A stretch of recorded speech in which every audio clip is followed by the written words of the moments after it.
purpose of this meeting tonight is to correct any misapprehensions concerning events that took place in the Russian town of Baku last year. Fothergill, my dear fellow. Dear God. Rosenbloom. What's the matter, old man? You look as if you've seen a ghost. Well, I must say, I thought you'd be delighted to see me. Did you get the report? Yes. I'm most grateful. It's a fantastic coup. Fisher's still reeling around the wardroom. Now, I am here to state quite categorically, and I have been authorized by the Secretary of State to do so, that whoever this man Rosenbloom was, he was not, and never has been, involved in espionage on our behalf. Agents of the British Empire... Look here, old boy, I'm afraid you can't go up there. Mrs. Thomas up there? Yes, she's up there. I must say hello. I don't think you quite understand. What you did in Baku was scandalize the nation. Sydney, they'll lynch you. Blast it.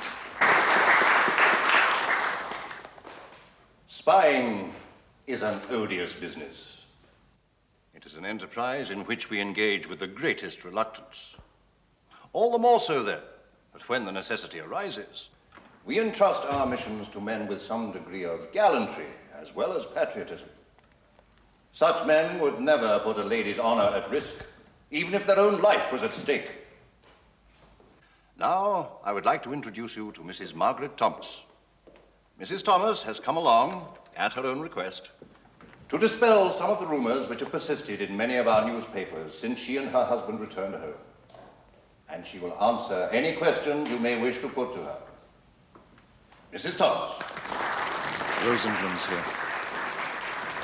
What? In the audience.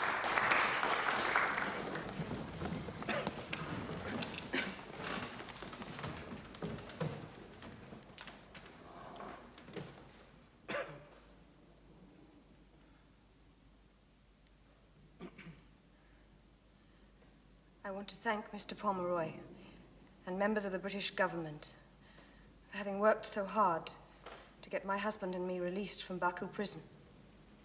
I would also like to apologize on behalf of my husband. He cannot be here tonight. He is still confined to bed as a result of our ordeal. It is because of the concern shown to our case by the government that I consented to be on the platform here tonight. As I have already stated to the press, I helped Mr. Rosenbloom quite freely, believing him when he said he was a member of the British Secret Service, and I consented to his stratagem in order to save his life. Much has been said of a love affair between myself and Mr. Rosenbloom. There was no love affair. May I have the first question, please? If you and this man, Rosenbloom, were not lovers, what were your feelings towards him? My feelings were inspired by a misplaced patriotism. Why did you help his escape? He told me he had to get back to England. Why did you believe him? What proof did he offer? It never occurred to me not to. How long did you spend in prison? A long time. 19 weeks. If you and Rosenbloom were not lovers, why did the Russians say you were? They were angry that he had escaped. I suppose they wanted to cause mischief. Mrs. Thomas, this man, whoever he was, caused you a great deal of hardship. If he were here tonight, what would you have to say to him? I would express to him my anger and disgust and loathing at the way he used both me and my husband. How is the old boy?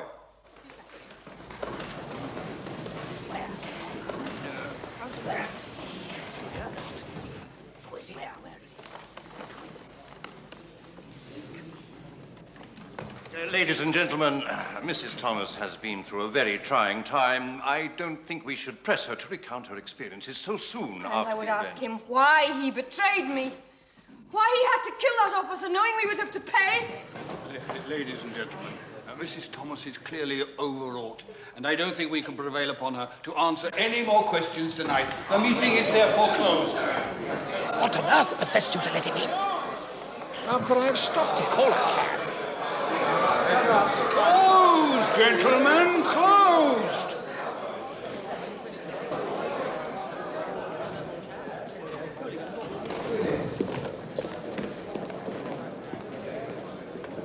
I'm sorry about this, Ma'am. About what? You told me you had no knowledge of this man, yet here he is in the middle of the hall and you know him well. There's a cab at the door. Father Gill will see you home. Leave me here. I want to speak to him. Father Gill will be downstairs.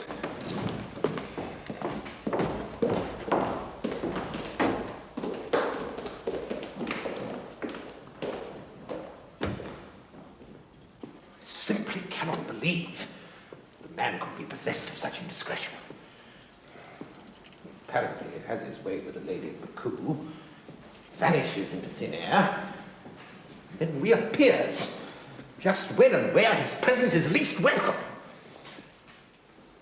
Quite apart from his own folly, the whole name of the service at risk. Exactly. Supposing she had identified him, where would we have been? Exactly. Well, she didn't. Did she?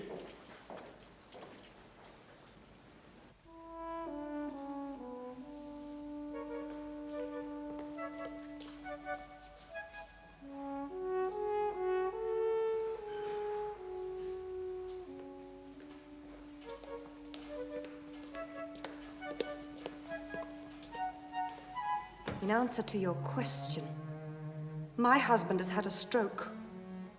I'm sorry to hear that. Since you were the cause of it. Why did you come here tonight? I wanted to thank you. You could have chosen a less public occasion.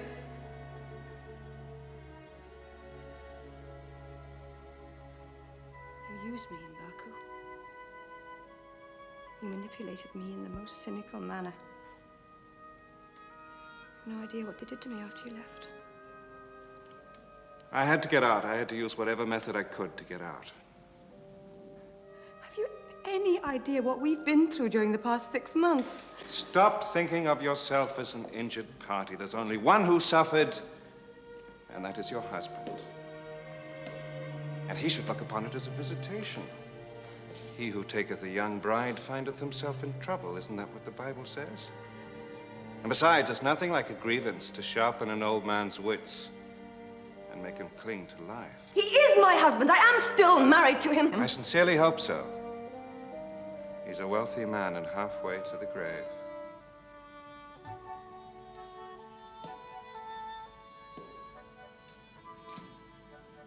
Seldom have I met a woman in more fortunate circumstances.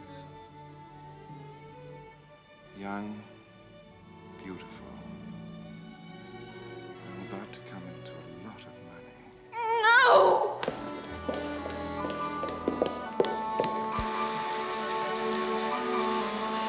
He's despicable.